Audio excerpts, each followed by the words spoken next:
Deportes en Radio Libertad.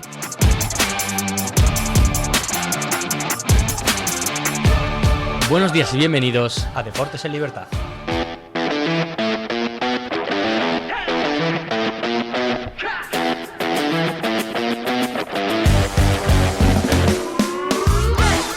Buenos días deportivos, Daniel Ortega el bueno, ya sabes que me gusta, como dice Luis. Muy buenos días, don Eric Gutiérrez. Don Eric Gutiérrez, hoy tenemos un día completito con mucha cosa y vamos a empezar por una de las más interesantes, ¿no? Sí, vamos a empezar, por supuesto, hablando del Barça y del Atlético de Madrid, porque parece que sigue el lío. Efectivamente, el lío entre Barça y Atleti continúa por Julián Álvarez. En el día de ayer, el Atlético de Madrid en varios medios de comunicación negó rotundamente la última información que había publicado la periodista argentina, que evidentemente pues tiene mucho sentido porque al final Julián Álvarez es argentino. Pues la periodista argentina Verónica Brunati había hablado de que iba a haber una supuesta reunión entre la gente del futbolista del Barcelona y el Atlético de Madrid. Pues el Atlético de Madrid negó esas informaciones y dijo que no se iba a reunir por Julián. Lo que sí sabemos es que el Barcelona presentó, o ha dicho que ha presentado una oferta por el argentino, por el delantero argentino, de unos 100 millones de euros que el Atlético de Madrid evidentemente no está dispuesto a aceptar. Además, ayer también el presidente del Atleti, Enrique Cerezo, aprovechó una intervención en el Congreso del ICAT para decir que Julián Álvarez es jugador del Atlético de Madrid, no solo ahora, sino que lo va a ser por muchas temporadas. Recordemos que tiene contrato hasta 2030, pues habla de eso, de que va a ser jugador durante mucho tiempo del Atlético de Madrid. Pero es que además hay otro lío en ciernes entre los dos clubes. El Barça se ha metido por medio en el fichaje de Bernardo Silva, el futbolista del Manchester City, que acaba contrato por el Atlético de Madrid. Parecía que Silva y el Atlético de Madrid iban a llegar a un acuerdo durante esta semana por el fichaje del portugués, que se iba a incorporar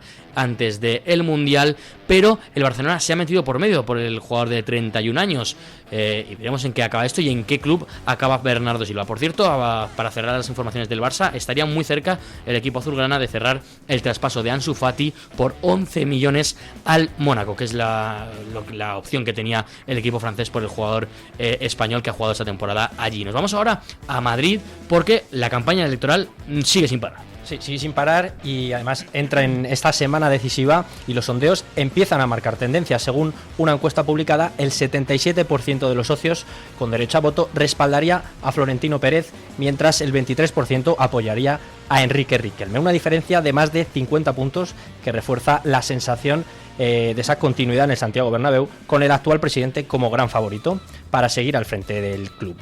En clave de campaña, Riquelme ha movido ficha con un anuncio importante en la cadena SER. Si llega a la presidencia, su director deportivo será Raúl González Blanco, una de las grandes leyendas del madridismo. Alguien que ha jugado en el Real Madrid 16 temporadas, más de 740 partidos, más de 300 goles y internacional más de 100 veces, pues yo creo que no hay nadie que conozca mejor la Casa Blanca, el Real Madrid, y es la persona que hemos decidido que sea el director deportivo del Real Madrid, y cuanto más lo he conocido, creo que es que no nos hemos equivocado, que es la persona correcta para liderar de lejos un proyecto deportivo como lo que viene el Real Madrid. Prefiero que diga usted el nombre, que no me equivoque. Don Raúl González Blanco. Y por su parte, Florentino Pérez ha respondido endureciendo el discurso contra su rival, asegurando que su candidatura habla igual que sus enemigos. Y no se puede ser presidente maltratando a los símbolos del club. No es tolerable que alguien que quiere presidir el club más importante del mundo ataque públicamente al prestigio de nuestro estadio. Habla exactamente igual que nuestros enemigos, con un desprecio al estadio, que es nuestra casa y del que estamos muy orgullosos. Un candidato que se pone de perfil cuando habla del caso Negreira se muestra muy duro contra el Real Madrid Televisión y sus profesionales, que se dejan el alma para defender a nuestro club, y en cambio qué blandito es cuando habla del mayor caso de corrupción de la historia del fútbol y del deporte.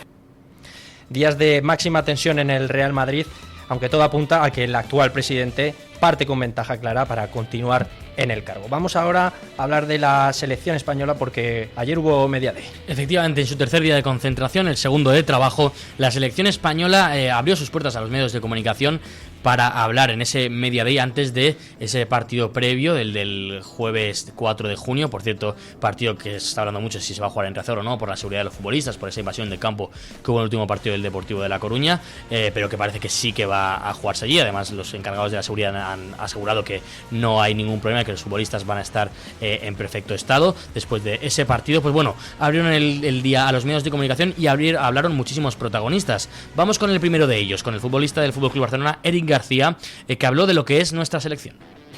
Bueno, yo creo que, sin faltar el respeto a nadie, creo que tenemos que saber que obviamente tenemos un gran equipo, grandes jugadores. Es cierto que hay también selecciones muy buenas con buenos jugadores, pero bueno, creo que si hacemos las cosas como las tenemos que hacer y estamos a nuestro nivel, pues tendremos muchas posibilidades. Es que evidentemente España es una de las favoritas. Vamos ahora a escuchar a Mikel Oyarzabal, el delantero centro de la Real Sociedad, que habló de lo que representa tener una selección compuesta por jugadores jóvenes junto a otros ya veteranos. Creo que es importante tener un poco de todo porque los jóvenes quizás te dan un poquito más de esparpajo, los veteranos un poquito más de temple en algunos momentos, pero creo que hay muchos jugadores jóvenes que aunque por edad sean jóvenes, llevan muchos partidos, muchas situaciones vividas ya en este mundo del fútbol y también tienen ese temple y esa tranquilidad, así que nada, creo que es un buen equilibrio. Pasamos ahora al central del Atlético de Madrid, Marc Pubil, que habló de cómo vivió el anuncio del seleccionador Luis de la Fuente y además comenta que no hizo muchos planes para este verano. A ver, yo esperaba estar aquí, la verdad que era un sueño y obviamente no hice ningún plan, por si acaso, y en caso de no estar, pues ya los hubiese hecho a posteriori, así que... ¿Qué te decían la gente cercana a ti, tu familia? Nada, que soñara con esto, que había estado y hecho una gran temporada y que ojalá se diera. Por último, escuchamos a Rodri Hernández, el centrocampista hasta ahora del Manchester City, que habló de todos los rumores de su salida del club inglés y de qué va a hacer de cara a este Mundial. Bueno, intento no darle mucha importancia, sé que forma parte de a lo que me dedico, sobre todo bueno, pues cuando un jugador llega a ese tiempo al final del contrato, es normal que suenen los nombres, pero bueno, yo estoy muy tranquilo, tengo las ideas claras y ya te digo que quizás si no hubiese habido un Mundial, pues ahora estaría en otra dinámica, con un Mundial por delante, mi responsabilidad es central. Por cierto, hay que comentar que ayer estuvo Luis de la Fuente, el seleccionador, en Goles con Parrado. Les recomiendo a todo el mundo pasarse por su canal de YouTube para ver esa entrevista que estuvo súper interesante. Aquí en Radio Libertad ya saben que traemos a los mejores. Nos vamos ahora a Sevilla, donde las relaciones entre directiva y compradores están completamente rotas. Continúa, Eric, ese culebrón en el Sevilla con la operación de compraventa completamente bloqueada y las relaciones entre los actuales accionistas y el entorno de Sergio Ramos cada vez más tensas. El club acusa a la parte compradora de haber cambiado las condiciones del acuerdo en el último momento, lo que habría provocado esa ruptura en el proceso de venta. Sin embargo, Sergio Ramos ha querido dar su versión en rueda de prensa y asegura que quiere seguir negociando para que el Sevilla vuelva a ser viable, defendiendo que su proyecto es sólido y que ha recibido respuesta por parte de la Junta, que no ha recibido respuesta en este caso por la Junta de Accionistas. Nosotros seguimos, como te he dicho, seguimos estando aquí con la ilusión de que se pueda hacer porque creo que ofrecemos una oportunidad muy buena también para los accionistas, aunque no sean un cobro y sean dos, pero también que se sientan partícipes de la ayuda que le estamos proponiendo nosotros personalmente al Sevilla Fútbol Club. Creo que debe de haber pocas cosas menos ilusionantes que siendo sevillista tengas también la oportunidad no solo de vender, sino de ayudar a los nuevos propietarios a volver a poner al Sevilla donde se merece, ¿no? Hasta ahora un capítulo más en esta operación que de momento parece que sigue bloqueada y que deja al Sevilla con su futuro institucional todavía en el aire. Vamos ahora con varias noticias de fútbol porque hay bastantes novedades. Efectivamente, vamos con ese mítico picadito en el que empezamos por el Villarreal, que ha hecho oficial la llegada de Íñigo Pérez como nuevo entrenador tras la salida de Marcelino García Toral. El entrenador del Rayo Vallecano deja evidentemente el Rayo después de esa final de Conference League y va a un proyecto de Champions como el Villarreal, que esta temporada ha quedado tercero. Íñigo será presentado hoy a las 6:30. media. El Rayo Vallecano, por su parte, se encuentra en las últimas reuniones para contratar a su próximo entrenador tras la salida, como acabo de comentar, de Íñigo Pérez. El nombre es Yagoba Arrasate, que fue en su momento destituido del Mallorca y que parece que ahora podría llegar al Rayo. Recordemos también que hizo unas grandes temporadas con el Osasuna, subiendo la primera, manteniéndolo en primera durante muchas temporadas, llegando incluso a esa previa de la Conference, y parece que el acuerdo está 100% cerrado. Si no se llegase a ese acuerdo con el técnico vasco, hay otro contexto, que es la llegada de Carles Martínez, actual entrenador del Toulouse. Vamos ahora a Vigo, al Celta, porque anunció su primer fichaje de la próxima temporada. Alex Febas, que ya lo comentamos que salía de Elche, firma con el club vigués hasta 2029 y llega con la carta de libertad. Tiene 30 años el futbolista y ha hecho una gran temporada, probablemente el mejor jugador del equipo ilicitano en esta temporada en Primera División. Y por último, antes de dar paso a Roland Garros, vamos con Francia, porque podría afrontar este Mundial 2026 con una baja de enorme impacto.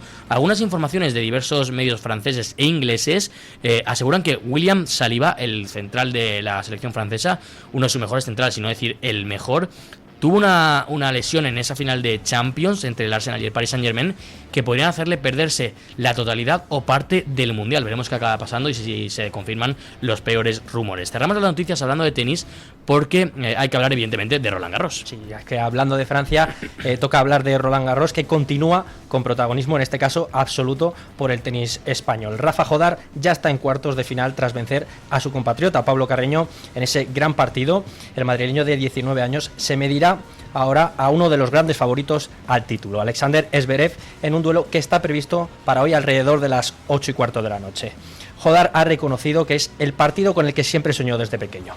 Además, es un cruce inédito a nivel individual, aunque ya se enfrentaron en esos dobles en el Abierto de México de tenis de este mismo año, 2026, donde el alemán se llevó la victoria junto a Marcelo Melo. Pero la gran bomba llega desde Estados Unidos, y es que Serena Williams prepara su regreso al tenis profesional a los 44 años de edad, tras casi 4 años retirada, en lo que sería uno de los retornos más mediáticos, sin duda, en la historia de este deporte. Efectivamente, volvería la mejor tenista de la historia, evidentemente femenina, a los terrenos de juego. Veremos si acaba pasando o no y cuándo acaba pasando. Se habla de que puede ser en Queens. Nos vamos a hablar ahora, evidentemente, con Pedro Pablo Parrado en su sección A Balón Parrado.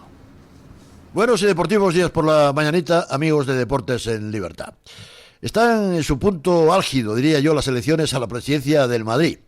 Florentino Pérez habla con los socios, con las peñas, pero no quiere ningún debate con Riquelme, que sigue también hablando con los socios y explicando su proyecto, que pasa de alguna manera por lo social, aunque va a anunciar algún tema deportivo, cosa que de momento se reserva Florentino, porque todavía no ha dicho lo de Mourinho, que está esperando que acaben las elecciones para aterrizar en la Casa Blanca. Pero me llama la atención lo de Florentino. Bueno, pues ¿por qué le tiene miedo de alguna forma a Riquelme, que siempre le sitúa en el foco de la atención? Pero escúchame, presidente, hay que pensar un poquito también en que el Madrid quiere ya respuestas al tema de la privatización. ¿Se va a privatizar o no? Eso es lo que quiere saber el socio del Madrid. Y por otro lado, me sorprende, ¿no? Le ha copiado el modelo a Laporta de las lonas en Madrid. La del Bernabéu, y la última, hablando de todos los fichajes que ha hecho, que la ha colocado entre Abascal y Ponzano. Las lonas de Laporta también son las lonas de Florentino. Barça-Madrid siempre se juntan al final.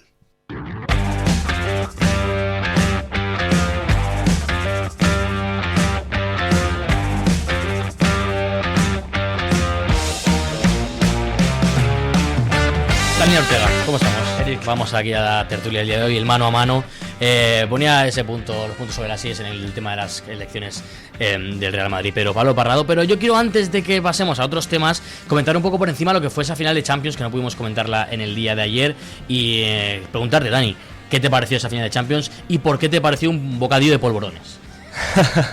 Bueno, yo creo que es verdad que igual la gente se esperaba un partido, ¿no? Lo comentábamos la otra vez, mucho más roto, ¿no? Quizás con muchas más llegadas de un equipo como es el PSG en este caso. Yo creo que también fue muy contundente, es verdad, en defensa. El Arsenal, yo creo que es verdad que sorprendió, ¿no? Ese gol tan temprano, ¿no? de Havertz, que le ponía las cosas muy de cara al conjunto inglés.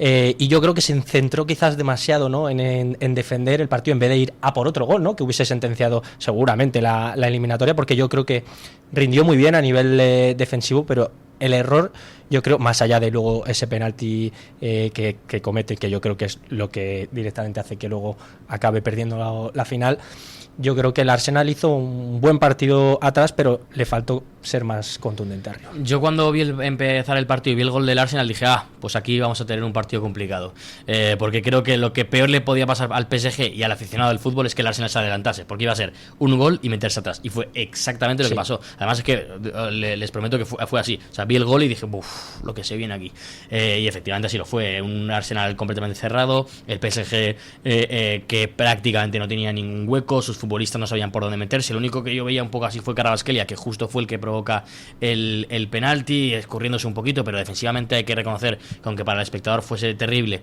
o por lo menos para mí, cuidado, que hay gente que igual lo disfruta, pero a mí me cuesta un poco, pues reconozco que la calidad defensiva del Arsenal fue impresionante, prácticamente ningún error, salvo evidentemente ese penalti, y al final en el PSG se lo lleva en penaltis. No fue evidentemente como la otra final del PSG, que le mete 5-0 al Inter, no tuvo nada que ver. Fue un partido mucho más cerrado, más como una final, ¿no? Que se puede decir, esos partidos de final que ninguno de los dos quiere perder. Sí quieren ganarlo, pero bueno, dicen, lo que no quiero es perderlo, eso seguro. Entonces, bueno, eso es lo que me pareció. Yo sí que me esperaba un partido parecido, sobre todo si el Arsenal se adelantaba, y fue así, y efectivamente lo vimos. 2 cambios para el PSG, por cierto. Sí, 2 seguidas y 2 sin Mbappé. Efectivamente.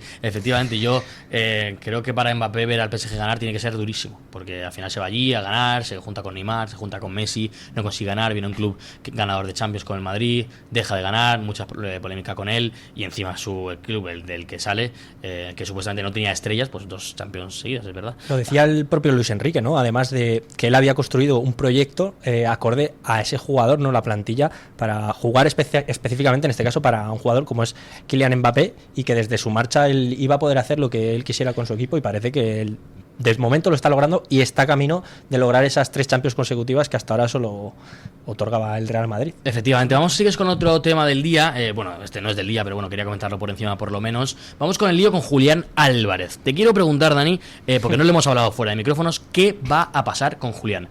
Cruce de comunicados, bueno, más comunicado del público del Atlético de Madrid, más por detrás del FC Barcelona.